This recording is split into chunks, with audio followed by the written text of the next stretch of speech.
खेसारी रंगवा रह जाई साली जी। तो देखिए भाई, अब होगा फिर से बवाल, क्योंकि टुनटुन यादव जी हैं बहुत दिनों बाद खेसारी लाल यादव जी के ऊपर गाना लेके आ रहे हैं। और इस गाने को लिखे हैं अखिलेश कश्यप जी, जो कि बहुत ही खतरनाक राइटर हैं बोले तो। मतलब ये अन्नपूर्णा फिल्म से सॉन्ग आ रहा है, डलिए खेसारी रंगवा। जी हाँ दोस्तों, इस गाना को गाए हैं टुनटुन यादव जी, और बहुत ही बवाल गाना होने वाला है इस होली का, जो कि बहुत दिनों बाद टुनटुन यादव जी खेसारी लाल यादव जी के ऊपर गाना लेके आने वाले हैं।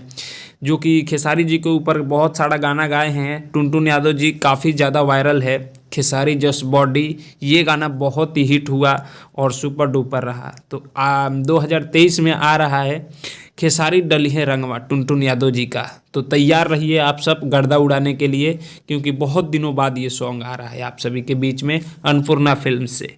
तो मिलते हैं आप सभी से नेक्स्ट वीडियो में। मैं सूरज पासवान, आप देख रहे थे खेसारी फैन सपोर्ट।